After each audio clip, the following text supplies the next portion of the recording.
Hey everyone, Paulie here from HardDrive Radio, and I am sitting down with the band Puppy, and we're talking music, and we're talking the past, and I want to talk about the present now. The album you guys have out now, The Goat. The Goat, man. Cool album. Great cover. This guy. Yeah, like the first thing that grabs me about it, like this is the most metal album cover I've ever seen. Like there's like, spell books and skulls and cobra candle holders and black candles, but it's pink. Yeah. I was like, that's freaking hilarious. Yeah.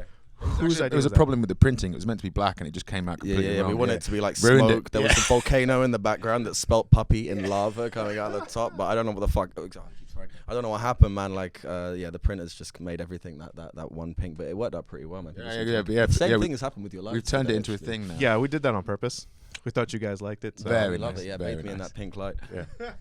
It's funny because I looked at it, I was like, this is the perfect visual representation for Puppy because it's such a dichotomy. Sure. Like this very metal kind of scene, and then like pink. Yeah. I think that's a big thing. I think musically, some of the stuff we take influence from, especially the kind of rock and metal influences, can be a bit older, and we're kind of fans of like early era like Ozzy Osbourne and things like that, and that kind of weird like poppy satanic kind of sound. So I think we wanted to, and I think what we try and do musically on some level is maybe recontextualize a bit of that, and kind of try and make sense of it in our own way. I think I wouldn't feel particularly comfortable just kind of regurgitating that.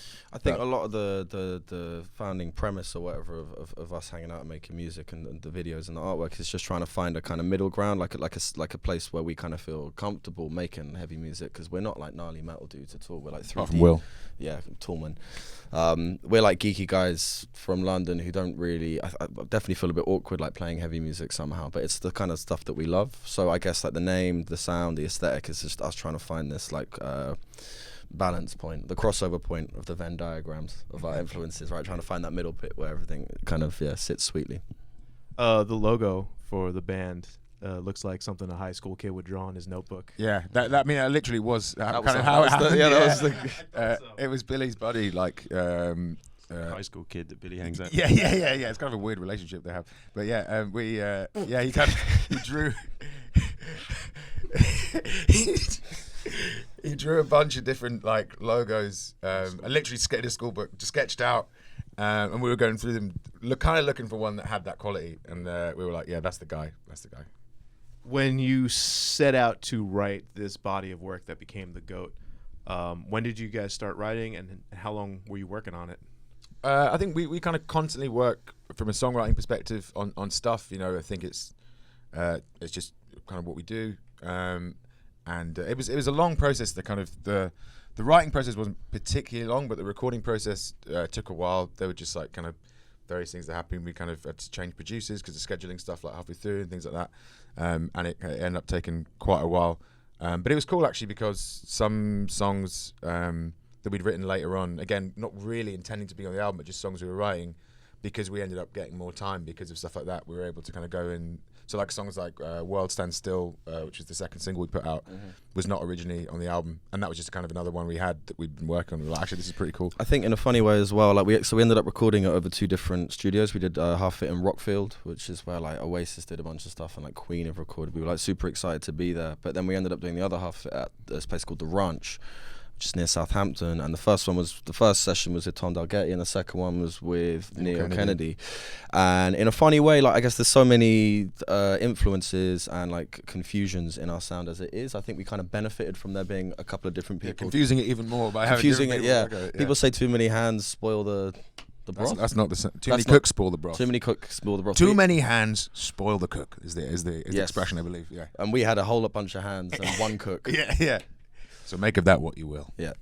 For you guys working with a producer, are they kind of there to just kind of like keep you guys focused, or who's the real task driver in the band? Who's cracking the whip? Me. Yeah. I think. Well, I think we the first 2 EPs we recorded, and just the background of being in bands we had been with, everything's just self-funded and everything.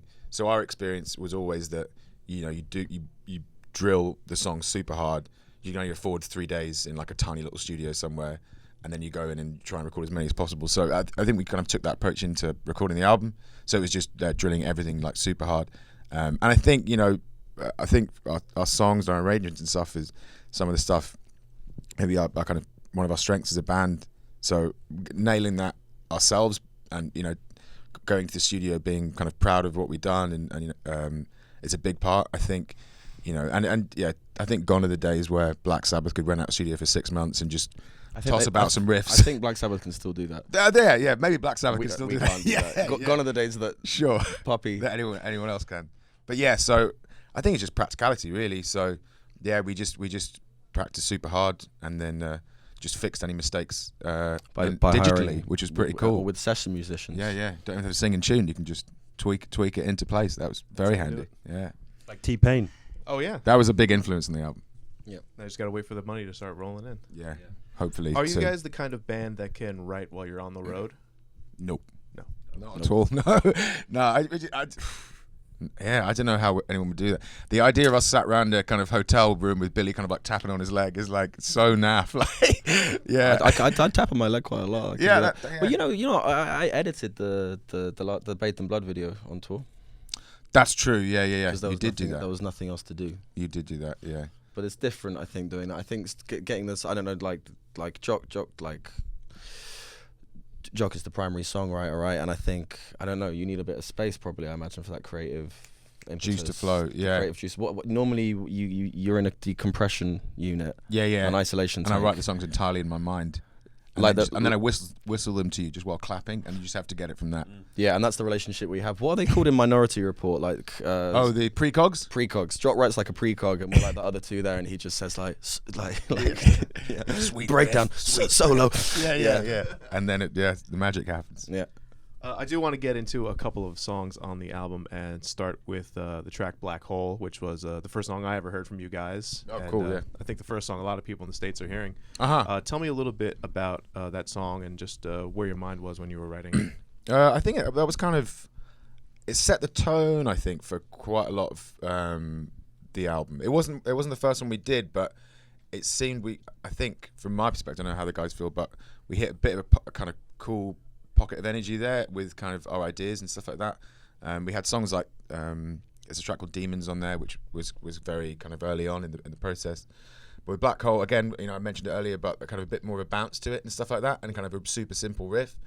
I think there's maybe traditionally or in the past we've struggled maybe to find the counterbalance between having the groove that you mentioned, like the riff thing, but then transitioning that into like a big powerful poppy chorus, which is what we always love, and that's kind of like that's at the root of a lot of what we do. And I think maybe with that song we first started to finesse that to segue that thing in a way that like made sense a little bit more for us. So it wasn't like, now we're doing this and then we're going into this and then we're doing that. I think it was more of a homogenized like tone or whatever or feeling to that track, which was quite useful, I think, right? Mm-hmm. Yeah, Black Hole was like that really opened the door for then, like, I think the others, like Just Like You and World Stand Still, I think wouldn't have existed without Black Hole. And I think that one was the hardest one to get down, because like that went through a lot of changes. The riff changed a lot. The vocal melody, I remember we fussed over a lot because my complaint with it initially was that it sounded too sexy. The original, it can never sound too sexy. The original vocal melody was a bit. It was very Barry White. It wasn't really any words. Low. It was just vowels and like grunts. Yeah, and it was like, he was just getting the sensual mic and noises in places it should never go. Yeah. Like. I'm glad you brought up Demons too, because that's another one of the tracks I wanted to ask you about. One of my favorites on the album. Oh, cool! Thank you. So was that like just from the earlier sessions? Yeah, that was. I think that was the first. I can't remember exactly, but I think that was the first. We finished our second EP, and I guess we didn't know what was going to happen next, so we were just carrying on writing and stuff. I think that was one of the first ones we kind of got down as a band, and then when we started working on the album, that was one of the early ones. But yeah, it kind of, so it's weird. I mean, I guess to anyone listening to the album, they don't know like what song was written when and stuff. But for us, going through each one, there's a kind of, that was during this period, that was during this period. So it sounds almost like to me, it kind of sounds like a track that could have been on the second EP. I mean, there's not a gulf of difference between the EPs it's kind and of the transitional. albums, there's a bit of that bounce and groove, but it has those real classic rock elements. There's like the yeah, it's more kind of stampy. Yeah, the Maiden-y kind of like the gallopy. Yeah. Like, So you got a bit more of that on there, which I still like a lot. Oh, for sure. Yeah. Oh, for sure. Oh, for sure. But yeah, no, it's a good song. One of the other songs I wanted to ask you guys about is the song "I Feel an Evil." Oh yeah, Mr. Will Michael making his vocal debut. I thought that was you because I was like, wait a minute, this sounds like a completely different person. Because I'm used to hearing you, mixing in with Jock. Yeah, that's right. But you took the leads on this one. Yeah. How did that come about? Jock's just really lazy. He wanted a day off. No, we really like bands where the other guy sings a little bit, like Dinosaur Jr. Yeah, the MC5 did it kind of like on Cooper Temple Claws, the Beatles. Have you heard of them? Yeah, ever heard of those guys? Yeah, right. It's a niche band. I don't think a lot of They're people know British. them. They're big in the UK. But it was kind of a like Will said. I think it was just there were a few things we kind of wanted to maybe think about in terms of an album as a body of work, and like what things would we like to tick off, like what's a cool idea for an album. And yeah, one of them is that. I think like as a fan we've always enjoyed that, and it's always been cool, like, oh, this is their song, that's really cool, they get to do one or something like that. So yeah, it was kind of from that angle, and like I said, since I heard Will singing Hero from Batman, I was like, man, he can do it, he's got the pipes. I wanted to just sing Hero. We actually it took recorded a lot of it. convincing to get him to sing a different song. We recorded it, and apparently there The was only some song I like to sing. It's a good one if you're going to sing one song. The label pointed out there's some kind of legal issue. Like if you haven't written the song and it's already been used and been Apparently, a yeah. hit for a big movie or something, you can't put it on your album. Red tape. I don't know. Red tape, yeah. That sounds like a lawyer's Bureaucrats. Right. Yeah. We wanted This every is art, damn it.